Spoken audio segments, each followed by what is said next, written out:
하겠습니다.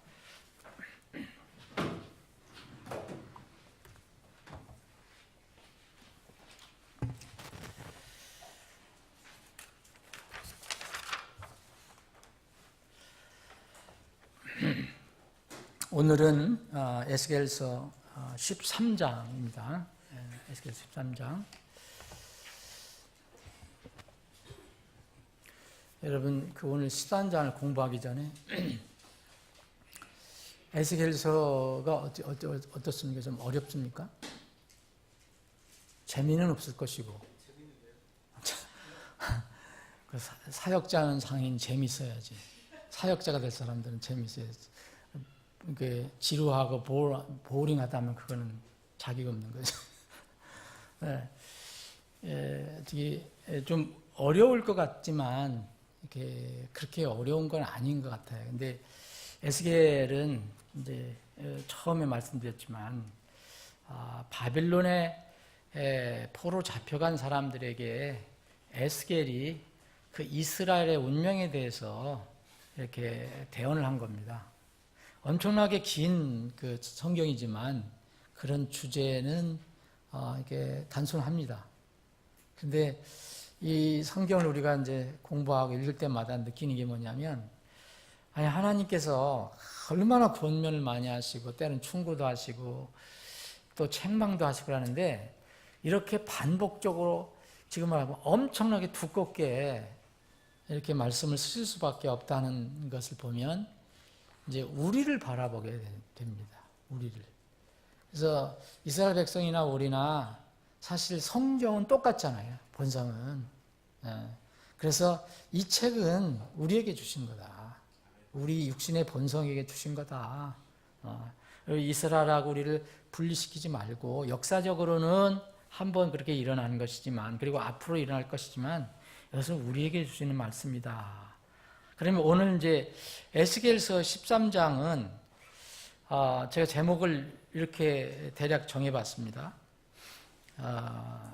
이 사이비 대언자들과 그들의 운명, 그겁니다. 이거에 대해서 사이비 대언자들에 대한 하나님의 책망에 관해서 얘기하고 있어요. 사이비 대언자들에 대해서. 그 하나님께서는 대언자 에스겔을 이렇게 보내주셔서 예루살렘과 예루살렘에 있는 사람들, 그리고 통치자들, 왕에게 하나님의 심판이 있을 것이라고 말씀을 선포하게 하셨어요. 대언자들에게. 그런데 이 말씀의 대언자, 하나님 말씀을 받은 대언자는 항상 하나님께서 보내신 대언자만 있는 것이 아니에요. 성경에서 보면. 그걸 우리는 오늘 13장에서는 그걸 염두에 둬야 되고, 특히 에스겔하고 이제 예레미야를 읽을 때 여러분들이 그거를 잘 생각해야 됩니다. 항상 하나님께서 보내신 대언자만 있는 게 아니고 다른 대언자들도 있다는 거예요. 우리가 참 진리를 이제 가지고 있는데 어떤 진리가 있잖아요. 진리 주위에는 항상 또 비진리도 있습니다. 그리고 거짓이 거기 분명히 있어요. 이 빛 주위에는 어둠이 있습니다. 사실 아까 우리 김 집사님하고 잠깐 그런 얘기를 교제를 했는데, 지금 어떤 세상이 우리 마음대로 되는 게 아니잖아요. 우리는 정의롭고 진리가 넘치는 그런 세상을 원하지만 세상은 그렇게 흘러가지 않습니다. 항상 그것이 같이 가고 있어요. 때로는 그게 비율만 조금씩 왔다 갔다 하는 거지 항상 있어요. 주님 오실 때까지 있습니다. 그런데 마지막 주님이 오실 때 가까우면 가까울수록 이 진리, 빛, 이것이 점점 이 어둠과 비진리에게 그 길을 내주는 거죠. 그러니까 그만큼 어두운 세상이 옵니다. 주님이 오실 때에는 더 그렇다고 그랬어요. 그래서 적그리스도가 예수님이 오시기 직전에 적그리스도가 세상을 다스릴 때는 거의 진리가 거의 없다고 볼 수 있어요. 그래서 하나님께 특별히 이스라엘 백성 중에서 14만 4천 명을 특별히 뽑아서 훈련시켜서 복음을 전하신 이유가 있어요. 이들이 전하는 거 그것만 진리고 다른 건 다 거짓이에요. 그런 세상이 옵니다. 네. 이 지금 13장에도 거짓 대언자들에 대해서 말씀을 많이 하시는데 하나님 말씀을 선포하는 대언자가 있으면 반드시 거기에 주위에 그 옆에나 항상 거짓 대언자도 있습니다. 지금 이 시대에 기독교에도 똑같습니다.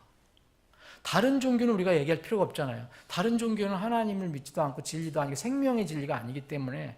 근데 기독교, 그리스도를 따르는 이런 종교 안에 거기도 여전히 대언자가 있다면 거짓 대언자가 있다.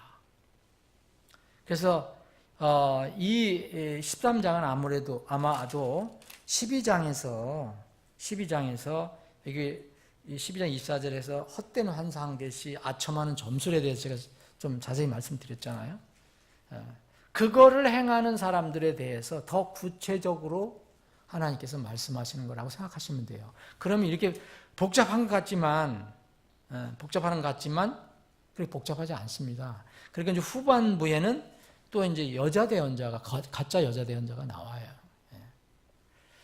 자, 이제 1절부터 제가 7절까지 한번 읽어보겠습니다. 주의 말씀이 내게 임하니라. 이르시되 사람의 아들아, 대언하는 이스라엘의 대언자들을 대적하여 대언하고, 대언하는 이스라엘의 대언자들을 대적하여 대언하라고 그랬습니다. 하나님께서 그 에스겔에게, 하나님이 세우신 그 에스겔 대언자에게 지금 뭐 하나님 말이라고 하면서 대언하는 이스라엘 대언자들을 너는 대항해서 그들을 향한 대언을 해라라고 말씀하신 겁니다.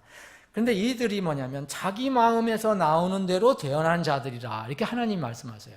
자기 마음에서 나오는 대로 대언하는 자들에게 너는 말하기를 너희는 주의 말씀을 들으라. 주 하나님이 이같이 말하노라. 아무것도 보지 못한 채 자기 영을 따르는 어리석은 대언자들에게 화가 있을지어다. 오 이스라엘아, 내 대언자들은 사막의 여우들 같으니라. 너희가 무너진 곳에 올라가지도 아니하였으며 주의 날에 전쟁 중에 서게 하려고 이스라엘의 집을 위하여 울타리를 치지도 아니하였느니라. 그들이 헛된 것과 거짓 점괘를 보고 이르기를 주가 말하노라 하나 주는 그들을 보내지 아니하였느니라. 또 그들은 다른 사람들로 하여금 자기들이 그 말씀을 확증할 것을 바라게 하였느니라. 내가 말하지 아니하였음에도 불구하고 너희가 이르기를 주가 그것을 말하노라 하나니 그런즉 너희가 헛된 환상을 보지 아니하였으며 거짓 점괘를 말하지 아니하였느냐. 자, 이 주님께서 어떤 면은 굉장히 절박하게 이렇게 에스겔에게 이렇게 말씀하십니다. 이렇게 대언하라고. 대언자라는 이런 증명은 이들이 가지고 있어요. 타이틀은 가지고 있어요. 그런데 하나님이 뭐라고 하시냐면 하나님께서 인정하시지 않는 사이비 대언자들이라는 거죠. 사이비라는 뜻은 뭡니까? 그럴듯하지만 진짜가 아니란 뜻이에요. 사이비. 그래서 그들의 정체와 그들의 언행에 대해서 지금 반복적으로 말씀을 해주고 계십니다. 자, 여기 지금 아까 2절에 읽은 것처럼 이 사람들을 하나님 어떻게 표현하시냐? 자기 마음에서 나오는 것을 가지고 대언한다 얘기했어요. 이거는 하나님이 대언자하고는 완전히 다른 거죠. 하나님이 대언자. 대언자라는 명칭은 가지고 있는데 자기 마음에서 나오는 대로 대언한다다. 그리고 이 3절에서는 뭐라 했습니까? 아무것도 보지 못한 채. 하나님에 관한 것은 아무것도 보지 못합니다. 그 사람들이 눈이 없다는 뜻이 아니에요. 자기 영을 따르는 사람들입니다. 여러분, 우리도 다 영을 가지고 있잖아요. 우리 영혼을 가지고 있어요. 영혼, 육을 가지고 있는데 우리 거듭나기 전에 여러분들 죽어있는 영을 따르면은 그거는 죽어가는 거예요. 물론 우리가 구원받고 나서도 거듭나고 나서도 본성의 육신이 있기 때문에 때로는 넘어져요. 그런데 자기 영을 따르는 사람들이 뭐냐? 어리석은 대언자라고 아주 하나님이 설명을 해주십니다. 어리석은 대언자들이다. 이 사람들을 주님께서 이렇게 설명하십니다. 또 4절에는 뭐냐면 사막의 여우들 같다. 내 대언자들이라는 것은 너 이스라엘 백성들을 향해서 대언하는 그런 대언자들이 사막의 여우 같다라고 얘기했습니다. 여러분, 여우는, 그럼 여우를 좀 이해를 해야 돼요. 성경에서 여우를 어떻게 얘기하는가? 여우는 그 팔레스타인에도 여우가 그때는 굉장히 많았던 것 같아요. 지금 있는지는 모르겠습니다. 그 여우는 우리도 마찬가지죠. 여우 같다. 그러면 좀 부정적으로 얘기하죠. 저 사람 무슨 마음을 가지고 있는지도 몰라. 요새는 이제 한국에서는 주로 이제 어떤 여자를 비하하는 말로다가 여우 같다고 얘기할 때가 있는데, 남자가 여우 같다라는 건 좀 이상한 거고, 그 여우 같다. 그런데 이 성경에서는 여우는 좀 부정적인 동물로 묘사됩니다. 부정적인 동물로. 그냥 평범하게 묘사될 때도 있어요. 굴을 파고 굴을 가지고 있는 여우. 예수님은 그랬잖아요. 여우도 굴이 있고 새도 보금자리를 가지고 있으나 인자는 머리 둘 곳이 없다. 그런데 이 여기서 말하는 이 여우는 사막의 여우들 같다. 그래서 자기 마음대로 대언하고 아무것도 보지 못하고 자기 영을 따르는 어리석은 대언자를 또 여우라고 얘기한 거거든요. 그 여우라고 하면은 이 성경에서는 간교한 상징을 얘기합니다. 간교하다. 그리고 다른 사람에게 해를 끼친다. 옛날에도 제일 제가 국민학교 다닐 때 제일 그 무서운 얘기가, 밤에 너 나돌아 다니면 여우가 나타나서 니를 이렇게 막 뺑뺑뺑 돌아가고서 너를 뭐 홀려서 뭐 끌고 간다, 뭐 이런 얘기를 많이 들었어요. 여우가 막 그런 얘기 들어보시죠. 젊은 사람은 못 들어봤는지 뭐지만 밤에 그래서 싸다니지 말라, 싸다니지 말라 그래 옛날에는. 여우한테 홀린다. 해를 끼치는 그런 동물로다가 인식이 되어 있어요. 성경도 그렇습니다. 그 여우는 파괴예요. 파괴. 그리고 황폐함과 연결이 됩니다. 파괴하니까 황폐함과 연결이 돼요. 대표적인 게 아가서를 보면은요. 아가서 2장에 보면 우리를 위하여 여우들, 곧 포도나무를 망치는 작은 여우들을 붙잡으라 그랬어요. 망치예요. 굴을 뚫어놓고 막 포도 안으로 들어가서 그걸 다 먹어 치우고, 그래서 그 여우들을 잡으라, 붙잡으라 하고 얘기합니다. 예레미야 애가는 예레미야가 쓴 예레미야 애가는 예레미야 애가 5장 18절에 보니까 시온 산이 황폐함으로 여우들이 거기서 돌아다닙니다. 아주 부정적인 그런 의미로 쓰고 있습니다. 이 신약에 와서도 예수님이 부정적인 의미로 썼어요. 하나는 그냥 평범하게 여우도 굴이 있는데 나 인자는 없다. 일단 평범하게 그냥 쓴 거예요. 굴을 파고 사는 여우. 그런데 이 바리새인들이, 일단의 바리새인들이 와서 예수님께 얘기합니다. 헤롯이 당신을 죽이려고 합니다. 당신을 죽이려고 합니다. 그러니까 알려주는 거예요. 이렇게 알려줬는데, 그러니까 빨리 피하라, 떠나라, 그렇게 얘기합니다. 그랬더니 여기 누가복음 13장에 보니까 헤롯이 당신을 죽이려 합니다. 그랬더니 예수님께서 뭐라 했냐면, 너희는 가서 저 여우에게 이르기를, 그렇게 했어요. 그 헤롯에게 여우라고 얘기했어요. 여우. 헤롯 굉장히 간교한 사람이거든요. 아주 도덕적으로도 굉장히 나쁜 사람이지만 굉장히 간교한 사람이에요. 헤롯이. 그래서 저 여우라고 주님께서 말씀하셨어요.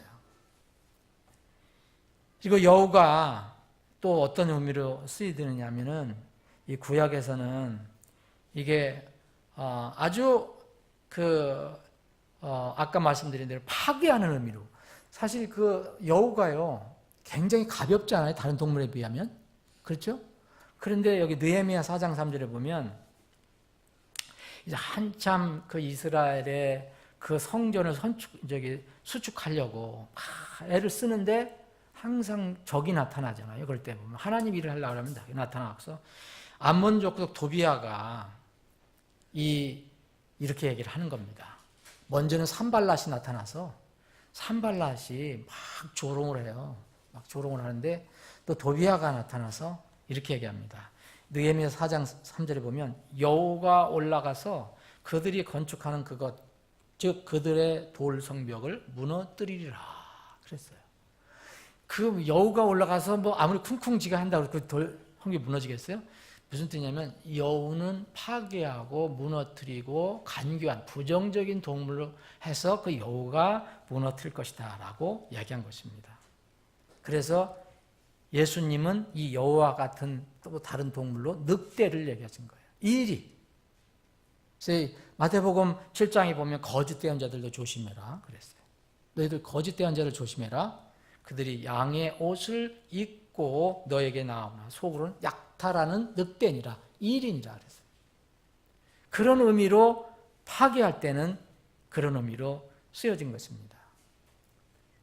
사도행전 20장에도 보면은 왜 교회에 성령께서 교회에 일꾼, 감독자를 세우셨느냐 이거를 바울 사도가 마지막으로 에베소 교회 목회자들, 장로들을 불러다 놓고 권면하고 떠나잖아요. 그때 한 얘기가 뭐냐면 왜 교회에 감독을 세워서 이 장로들, 곧 목회자들 세워서 성령께서 세우셨느냐 이유는 하나님의 교회 양떼들을 지키고 꼴을 먹게 하기 위해서라고 했어요. 그래서 그 바울 사도가 교회마다 다니면서 이렇게 가르쳐주고 뭐 또 훈련시키고 그런데 이제 너희들하고는 만나지 못할 것이다 라고 했을 때 바울 사도는 그런 예언을 했어요. 내가 떠난 후에 사나운 이리들이 너희 가운데로 들어와 양떼를 아끼지 아니할 것을 내가 알기 때문에 너희들을 불러갖고 그렇게 지금 권면하는 거다라고 얘기했습니다. 자, 여기 자기 마음대로 이야기하는 사람, 그리고 자기 영을 따라서 아무것도 보지 못하면서 영을 따라서 얘기하는 어리석은 사람들, 그리고 여우 같은 사람들, 6절에는 헛된 것, 거짓, 점괘를 말하는 사람들, 그리고 이제 이 9절에 보면은 이 사람들은 헛된 것을 보고 거짓을 점치는 대언자들, 이렇게 계속 주님께서 이 사람들을 표현을 해주고 있어요. 너희들이 알으라고. 이들을 이제 거짓 대언자들은요, 그 일을 하다 보면요, 어떤 상태에서 그런 어떤 자기들의 그 정체가 나타나요. 그래서 거짓 점괘로 말하지 않느냐 하나님께서 이렇게 물어보신 거예요. 너희들한테 그렇게 얘기하지 않냐. 내가 말한 게 아니고 그들이 뭔가 점괘를 만들어서 그리고 무슨 내가 보내지도 않은 환상을 그렇게 얘기하지 않느냐 이렇게 이야기합니다. 하나님께로부터 오지 않은 것은 다 다른 영에서부터 온 거죠. 그래서 거짓 대언자가 되는 겁니다. 이 거짓말, 이 사람들이 하는 것은 거짓말 외에는요, 이스라엘을 위해서 해줄 게 아무것도 없어요. 그리고 또 할 능력도 없는 거예요. 하나님 보내시지 않았기 때문에. 그래서 여기에 5절에 보면 너희가 무너진 곳에 가서 올라가지도 아니하였으며 주의 날에 전쟁 중에 서게 하려고 이스라엘 집을 왜 울타리를 치지도 아니하느니라. 지금 외침이 있잖아요. 지금 외침이 수없이 있고 지금도 거기에는 둘러싸져 있고, 바빌론 그 군대가 둘러싸져 있고. 그런데 그러면 그 성을 튼튼하게 잘 이렇게 수축을 해야 되고 뭐 해야 되잖아요. 근데 아무것도 안 한다는 거예요. 무너진 곳에 너 올라가지도 않았고 너희들은. 전쟁을 하려고 하면, 외침을 막으려고 하면 울타리도 좀 쳐야 되는데 그런 건 너무 아무것도 안 했다. 이거 사실 물리적인 얘기를 하는 게 아니에요. 이거는 이스라엘 백성들에게 그런 하나님의 말씀으로 무장하도록 전혀 아무것도 하지 않았다는 얘기예요.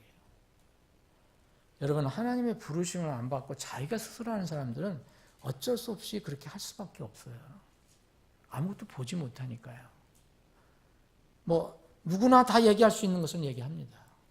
근데 마지막에는 그 정체가 드러나게 됩니다. 이 사람들은 스스로 자기가 대언자라는 것을 자기가 스스로 이렇게 타이틀을 가지고 있는 사람이에요. 직명을 가지고 있는 거예요. 자, 6절에 보면 그들이 헛된 것과 거짓 점괘를 보고 이르기를 주가 말하노라 그래요. 주가. 자, 거짓된 것을 가지고 다른 사람들에게 뭐냐? 이거 주 하나님이 말씀하신 것이야 라고 얘기합니다. 그래서 사람들을 많이 속이는 거예요. 하여튼 정말 기독교가 큰일 났다 그러는데 여기 어디죠? 저기 신도림인가 어디에 왜 13만 명이나 모이는 큰 교회 있잖아요.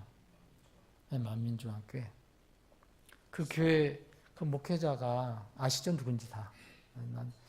나는 이름을 잘 모르겠는데 어쨌든 이 사람이 어제 내가 잠깐 무슨 기사를 봤는데 이 사람이 원래 우리가 거짓 대언자인지는 알잖아요. 그죠?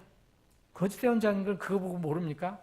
뭐 무슨 하늘에서 성령님이 내려와서 뭐 자기 예배할 때 뭐 미치고 뭐 그리고 자기 생일날 교회 성도들 동원해서 생일 잔치하고 찬양도 비슷한 그런 찬양을 하고 여러분 그거 몰라요? 그런데 13만 명이나 모인대요. 그 교회 그 기사를 보니까 13만 명이야. 근데 하나님께서 그렇게 하셨다 그래갖고 젊은 처자를 몇 명을 이렇게 했는가 봐요. 이게 이제 드러났어요. 모르겠는지 어떻게 되는지 뭐 고발을 했다 그러니까 뭐. 야, 이게 나는 그 사람은 원래 일이잖아요. 어? 저기 왜 그 미국 가서 그거 뭐 하고 나서 이거 뭐 헌금하려고 했다고 하는 양반 있잖아요.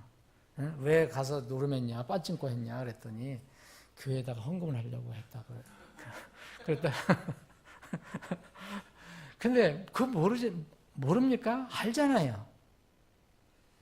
그런데 10만 명씩이나 모여요. 여러분들 보세요. 대단해요. 예배 드리는 거 보면. 근데 이스라엘 똑같아요. 이스라엘. 아니 그렇게 하나님이 대언자들 얘기하고 그걸 얘기해도 전부 자기들에게 뭔가 홀려갖고 그러면 좋은 것들만이에요. 거기 무슨 정말 구원의 생명 구원받은 사람이 이 땅에서도 때로는 고난도 받을 수 있다. 그런 얘기 합니까? 다 축복이에요. 다 축복. 거짓 환상이에요. 거짓 점괘예요.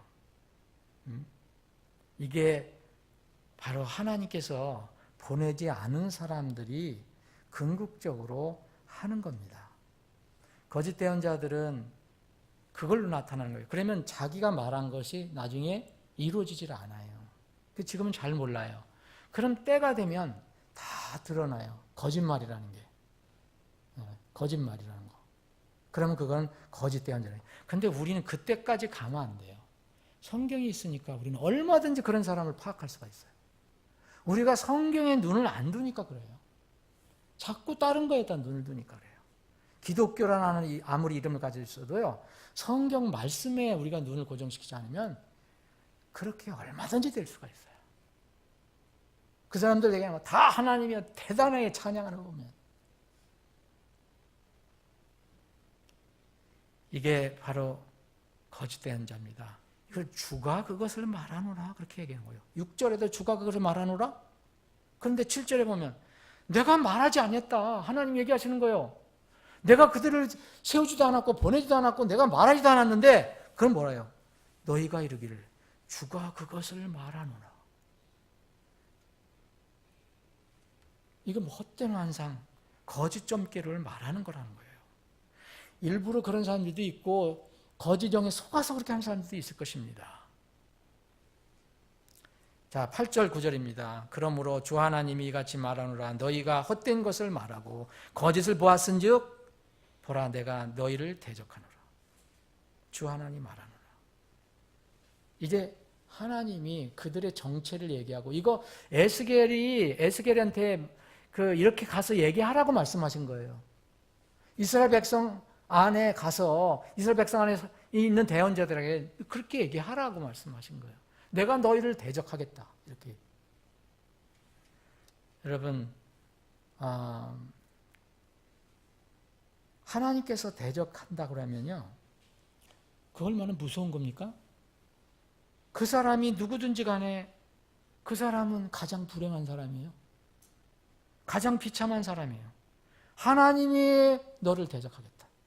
보라, 내가 너희를 대적하겠다. 하나님께서 대적하는 사람은 어떻게 되겠습니까? 하나님의 심판이 손이 구여 얹어질 것이고, 그럼 그 다음은 뻔하지 않습니까? 그런 사람이라면 그가 누가 되든지 가장 불행하고 가장 비참한 사람이 될 것입니다. 하나님의 심판은 무서운 거예요. 이 삼중 심판이 이스라엘의 거짓 대언자들에게 떨어진다고 말하고 있습니다. 자, 삼중 심판. 내 손이 헛된 것을 보고 거짓을 점치는 대언자들 위에 이 말이니 그들은 내 백성의 집회 중에 있지 못하면, 첫 번째 나왔어요. 자, 심판. 그들을 다루시는, 대적하는, 그들이 내 백성의, 이 이스라엘의 집회 중에 있지 못하리라. 이 집회는 회중과 같은 말이에요. 두 번째, 이스라엘의 집의 기록 문서에도 기록되지 못할 것이다. 세 번째는 이스라엘 땅으로 들어오지 못한다. 이게 영영 못 들어온다는 얘기예요. 그러면 너희들이 그때가 되면 내가 주 하나님인지를 너희가 알리라 그랬어요. 이 사람들은 지금 모르는 거거든요. 왜냐하면 거짓 대언을 하기 때문에 자기들이 말하는 주 하나님이 아니잖아요. 자기가 이거 주 하나님이 말한 거야. 그렇지만 자기가 아는 주 하나님이 아니에요. 몰라요. 알고서도 그런지 일부러인지 모르지만 언제 가서 깨닫게 되느냐, 자기가 심판받을 때 주 하나님인지를 알게 됩니다. 이게 첫째는 이스라엘 집회 회중에 있지 못할 것이라고 했어요. 이것은 굉장히 무서운 얘기거든요. 이스라엘 백성들은 이 회중 개념이 굉장히 강하거든요. 공동체. 그리고 출애굽할 때 이스라엘 백성, 그리고 아브라함의 자손들은 다른 민족과 다르게 아주 철저하게 이스라엘의 공동체라는 걸 가지고 있어요. 그 혈족으로. 근데 여기서 제하겠다. 없애겠다. 두 번째는 더 깊은 의미가 있어요. 두 번째는 뭐라고 했습니까? 이스라엘 집의 기록 문서에도 너희들이 기록되지 않을 것이다 그랬어요. 이게 무슨 얘기입니까? 이스라엘의 집의 기록 문서. 이스라엘 집의 그 영어로 라이팅이라고 그랬어요. 뭘 기록을 한다는 거예요? 거기에 너희들이 기록되지 못할 것이다. 세 번째는 이스라엘 땅으로 영영 못 들어온다. 예언이 성취돼요. 예언이 성취되거든요. 예를 들어서 스마야라는 그런 거짓 대언자가 있는데, 이 사람은 여기 예레미야에 보면 스마야는 절대로 이스라엘 돌아가지 못합니다. 자, 근데 여기 두 번째, 뭘 기록한다. 여기 라이팅을 기록 문서라고 그랬는데, 이들은 이스라엘 그 사람들의 신분, 그에 합당한 어떤 이름이 기록되어 있는데 기록되지 못할 것이라는 얘기예요. 여러분들 이렇게 되면 여러분들 대충 이제 이해를 하시잖아요. 신약 개념으로는 이게 뭔가, 여러분들의 이름이 하늘에 기록된 걸 여러분들 믿음으로 여러분들 믿으시죠? 분명히 예수님께서 하나님께서 약속하셨으니까, 내가 예뻐서 내가 똑똑해서가 아니라 내가 예수 그리스도를 믿음으로 인해서 내 이름이 하늘에 기록된 것을 우리가 믿잖아요. 우리 하늘의 생명책에, 어린 양의 생명책에 기록됐다고 얘기합니다. 그렇죠? 이스라엘 백성에도 그런 의미입니다. 이스라엘에 만약 문서에 기록이 안 됐다면, 이스라엘이라는 그런 공동체에 족보가 없다면 이것처럼 이 사람들이 비참한 게 없어요. 이방인이 돼야 되니까, 이교도가 돼야 되니까. 그래서 어떤 사람들이 그랬잖아요. 예수님께서 교회의 말을 끝까지 안 들으면 어떻게 하라고 했습니까? 교회의 말을 끝까지 안 들으면 이교도들처럼 여겨라, 세리처럼 여겨라. 그건 제거하라는 거예요. 이렇게 제명시키라는 얘기입니다. 교회 안에서 거듭난 하나님의 거룩한 백성으로 선정될 수가 없다 얘기예요.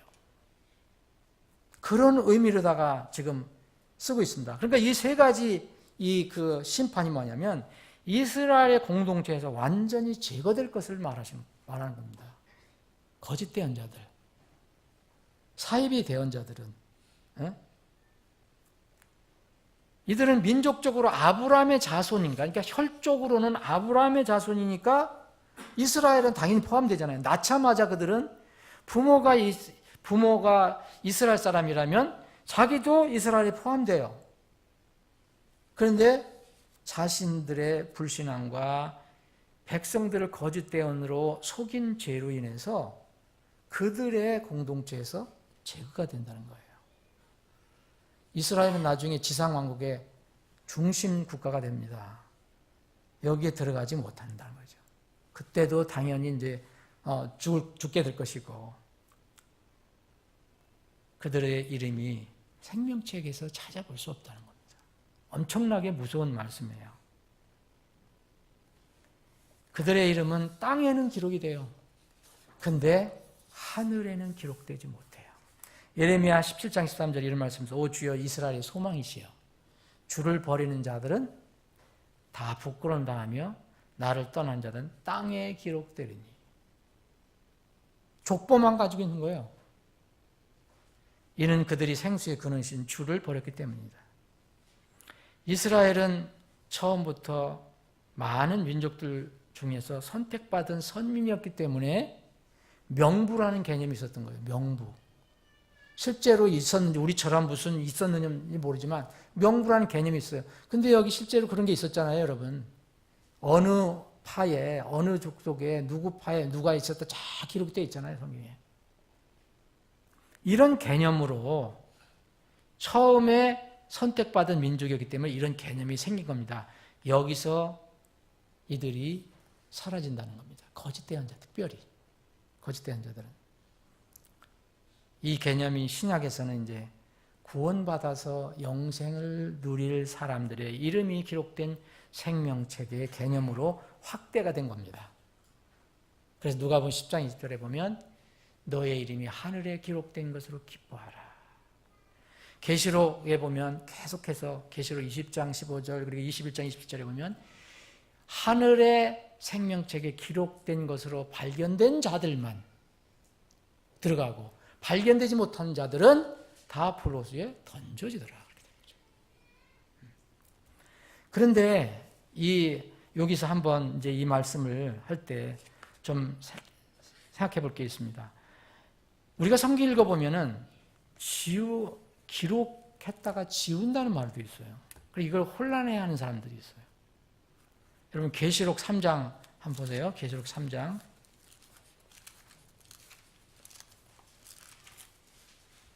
이 사대교회에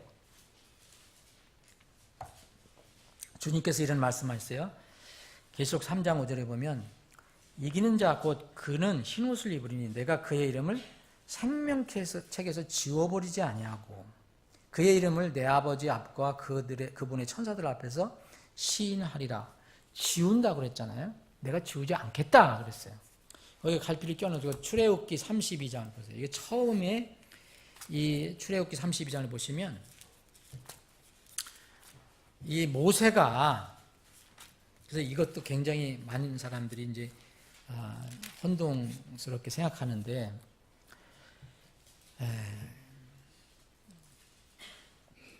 모세가 이렇게 얘기합니다. 이게 그 하나님께서 정말 이스라엘 백성에 정말 대노하셨어요. 이 금으로 금송아지를 만들어갖고서 이게 하나님이다. 거기서 춤추고 난리 피운 거예요. 그래서 하나님이 대로를 하셨어요. 그래서 이 모세는 자기 민족에 대한 지극한 사랑을 가지고 있어요. 이 사람 진짜 애국자예요. 이 모세가 그래서 여기 31절 보면 30절 30절 모세가 주께로 돌아가 아뢰되 오 이 백성이 큰 죄를 짓고 자기들을 위해 금으로 신들을 만들었나이다. 그러나 이제 주께서 그들의 죄를 용서하시옵소서. 그리하지 아니하시려면 원하건대 주께서 기록하신 주의 책에서 나를 지워버리소서. 이렇게 하나님께 엎드려 기도합니다. 그랬더니 하나님께서 모세에게 이르시되 누구든지 내게 죄를 지으면 내가 그를 내 책에서 지워버리리라. 이렇게 말씀하세요. 지워버리겠다. 내 책에서 지워버리겠다. 그리고 요한계시록 3장에 있는 그 사대교회는 내가 지우지 않고 생명책에 지우지 않고 너희들을 계속 유지하며 내가 시인할 것이다 라고 얘기합니다. 그럼 이게 그럼 지웠다가 또 없앨 수도 있느냐?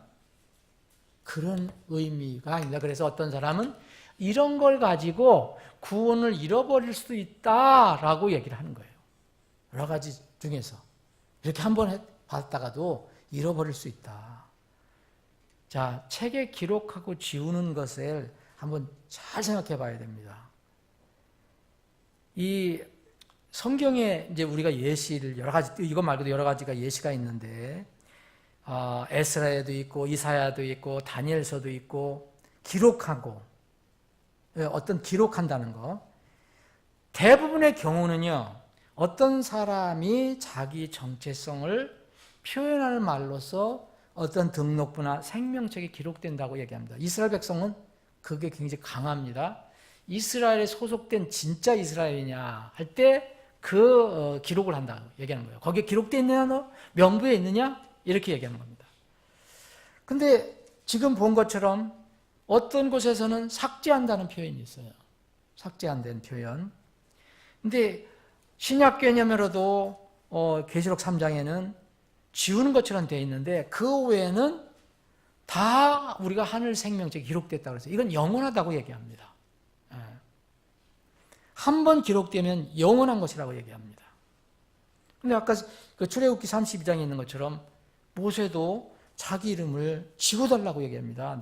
날 지워주고 대신 백성을 좀 살려달라 그런 얘기 있죠.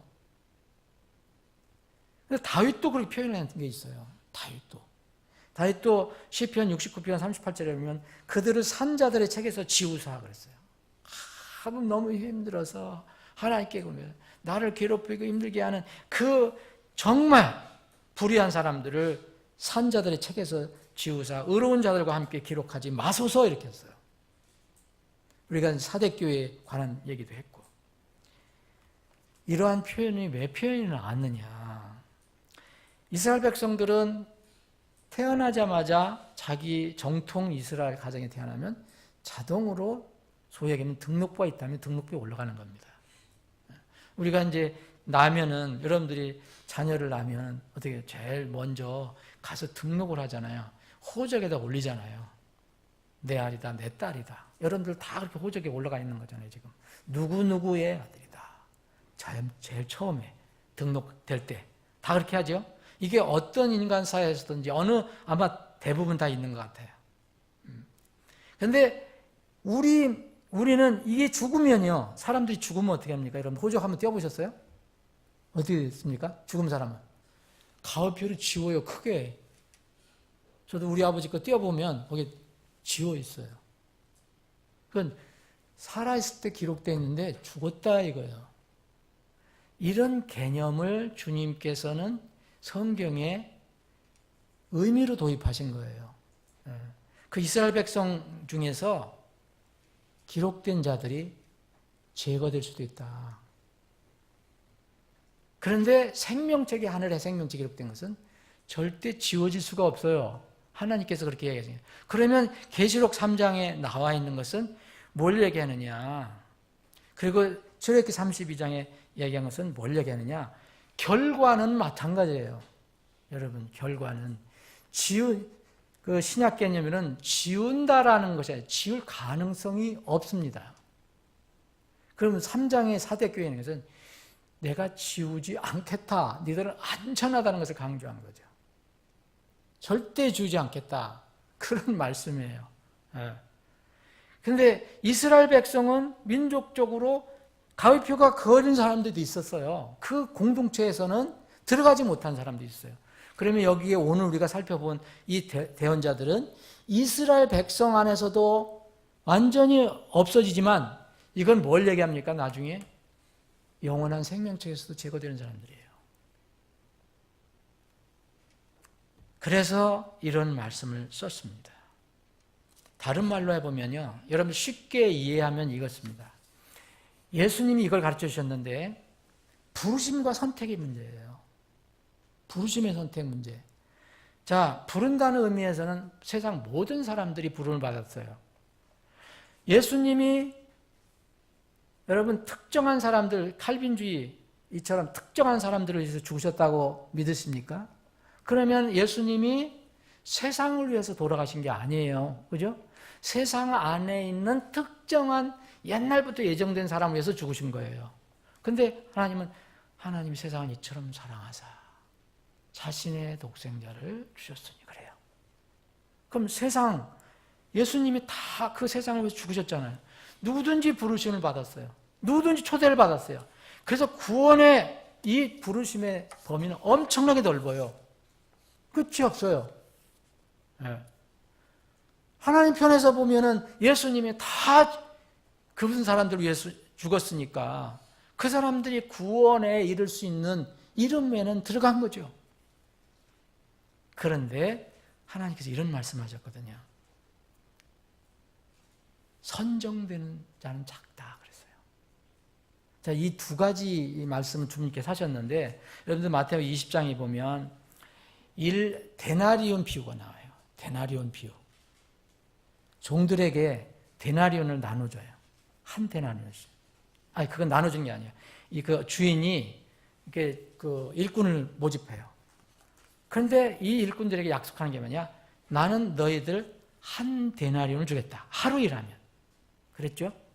그래서 어떤 사람은 새벽 6시에 왔어요. 아침 일찍이라는 게 새벽이에요. 6시예요. 그리고 어떤 사람은 아침 9시예요. 그 성경에서는 3시. 아침 9시. 아침 새벽 6시, 9시. 그 다음에 또 6시에 온 사람이 있어요. 그럼 낮 12시예요. 또 오후 3시에 온 사람이 있어요. 그리고 마지막에 6시에 끝나잖아요, 이제 일이. 5시에 온 사람이 있어요.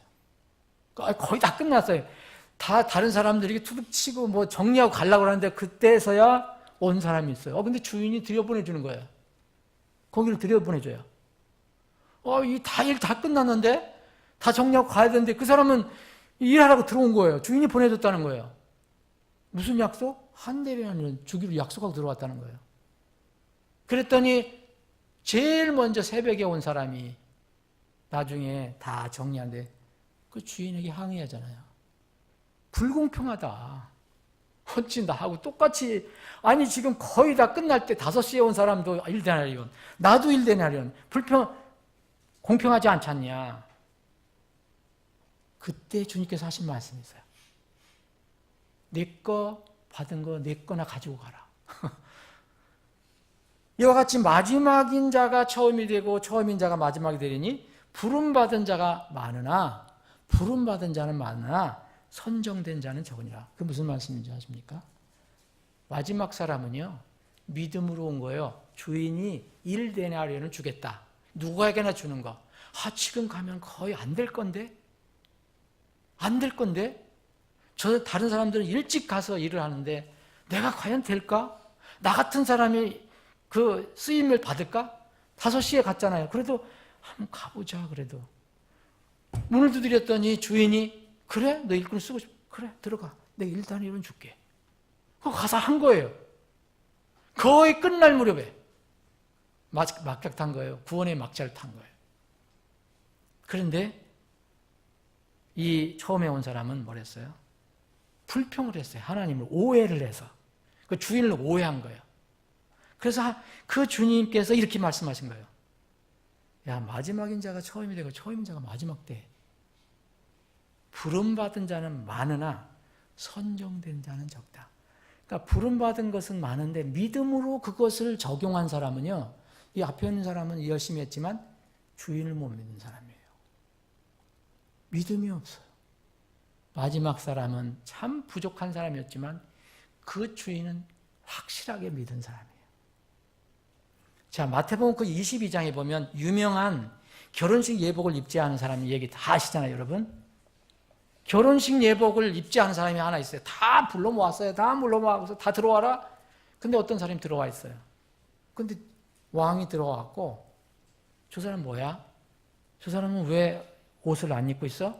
그게 안 입고 있게 것이 뭐냐면 결혼 예복이라고 했어요. 왕이 얘기해요. 결혼식 예복을 입지 않고 결혼식에 들어온 사람에게 얘기합니다. 왕이 종들에게 명령합니다. 그의 손발을 묶어라. 그리고 데려다가 바깥 어둠에 집어던져라. 거기서 슬피 울며 이를 갈미 있으리라 그랬어요. 그러면서 주님이 하신 말씀이야. 마지막에 부름받은 자는 많으나 선정된 자는 적으니라. 그럼 뜻을 아시죠? 이제 누구든지 부름받을 수 있어요. 근데 하나님의 방법대로 하나님의 말씀대로 그것을 따라간 사람은 적을 수 있어요. 여기서는 사실 그 사람 한 사람만 지정한 거지만 주님이 적다고 했잖아요. 선정된 것은 마지막을 결과를 얘기한 거예요. 마지막. 누구든지 부름받을 수 있어요. 구원의 범위는 넓습니다. 구원은 모든 이에게 열려져 있어요. 그런데 마지막으로 하나님의 말씀을 따라서 선택받는 사람은 많지 않아요. 그래서 바로 그렇게 지웠다가 기록했다가 지웠다 이런 것은 부르심과 선택에 택함받은 그런 의미로 이해를 하시면 전혀 문제가 없습니다, 여러분. 그래서 우리는 베드로전서 2장에 보면 그런 아이는 선정된 세대라고 그랬잖아요. 이미 선정된 세대다. 예? 사랑하는 여러분, 그래서 오해하지 마세요. 여기에 사대교회 계시록 3장 5절에 사대교회에 이기는 자가 흰옷을 입고 그랬잖아. 이기는 자, 그거 내가 이름을 지우지 않을 것이다. 이겨야 된다. 그럼 이기는 게 뭐냐? 이기는 것은요, 여기 요한일서 5장 4절에 보면 세상을 이기는 승리는 우리의 믿음이라고 했어요. 믿음.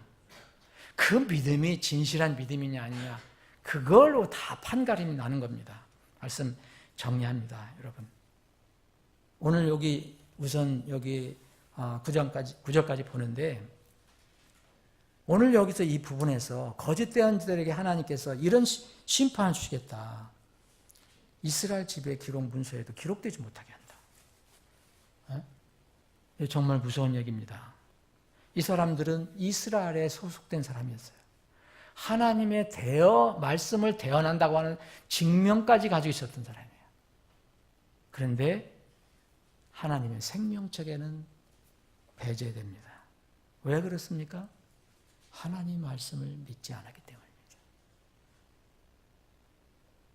우리는 아무 공로, 우리가 똑똑하고 무슨 능력이 있어서 구원받은 게 아닙니다. 그냥 하나님 말씀을 순수하게 그대로 믿었기 때문에 구원받은 겁니다. 그래서 하나님을 찬양하고 경배하고 감사하는 것입니다. 하나님께 감사하는 그런 시간이 됐으면 좋겠습니다. 제가 기도하겠습니다. 아버지 하나님, 우리가 모여서 주님의 말씀을 나눌 때마다 주님께서 우리에게 말씀을 통해서 확신을 주시고 또 소망을 또 새롭게 하시고 또 우리가 받은 구원이 너무 소중하다는 것을 다시 한번 깨닫게 하심을 감사합니다. 여전히 많은 사람들이 형식적인 종교는 가지고 있지만 생명에 이르지 못하는 사람들이 있음을 알게 됩니다. 주님, 그런 사람들에게 우리가 생명을 전하고 나눠줄 수 있는 사람들이 되기를 간절히 원합니다. 아버지 하나님, 저희들이 모여서 지금 기도하는 여러 가지 기도 제목이 있습니다. 나라 민족을 위해서 기도하고 우리 교회를 위해서도 기도합니다. 각 가정을 위해서도 기도하고 또 다른 지체들을 위해서도 기도합니다. 주님, 특별히 이 나라 이 민족을 긍휼히 여겨 주셔서 세상에서는 어지럽다, 좌우 이념 대립으로 극심하긴 하지만 오직 저희들은 믿을 수 있는 것은 주님뿐입니다. 주님께서 이 나라 이 민족의 역사를 이루어 가심을 저희들은 믿습니다. 다만 주님은 공의의 하나님이십니다. 공의의 하나님이 기뻐하시는 것은 말씀을 따라가는 것입니다. 하나님을 섬기는 것입니다. 하나님을 섬기고 말씀을 따르는 것, 이것을 반대하고 방해하는 그런 사람들에게 이 나라를 맡기지 말아 주시기를 원합니다. 이 민족을 그런 사람들 손에 넘겨주지 마시기 바랍니다. 이 나라를 하나님을 두려워하는 사람들, 하나님을 진실로 따르려고 하는 사람들의 손에 맡겨주셔서 하나님의 방식대로 남북통일이 이루어지게 하시고, 그래서 우리가 마지막 때에 북한에도 복음을 자유롭게 전할 수 있는 기회가 열려지게 주시옵소서. 우리 교회 하나하나 전도운동을 전개합니다. 금년에는 꼭 영혼 구원의 열매가 일어나게 하시고, 특별히 사랑하는 남편, 사랑하는 아내, 사랑하는 가족들의 구원의 열매가 올해 풍성히 열려지게 해 주시옵소서. 육신의 고통, 투병하고 있는 그런 지체들 기억해 주시고, 가족들 기억해 주시고, 또 생계 때문에 이 모양 저 모양으로 어려움을 겪는 그런 가정이 있다면 그 가정도 찾아가 주셔서 거룩한 물질이 공급되게 해주시고, 생계 문제로 인해서 어려움이 없도록, 주님을 섬기는데 어려움이 없도록 도와주시길 원합니다. 우리는 주님 오실 때까지 어떠한 상황에서도 우리가 주님의 영광을 위해서 귀하게 쓰임받는 그릇들이 되기를 원합니다. 저희들을 사용해 주시고 우리 교회를 사용해 주시옵소서. 우리 교회 성도들의 기도를 지금 이 시간 들어줄 줄 믿고 감사드리며 거룩하신 예수님의 이름으로 기도합나이다. 아멘.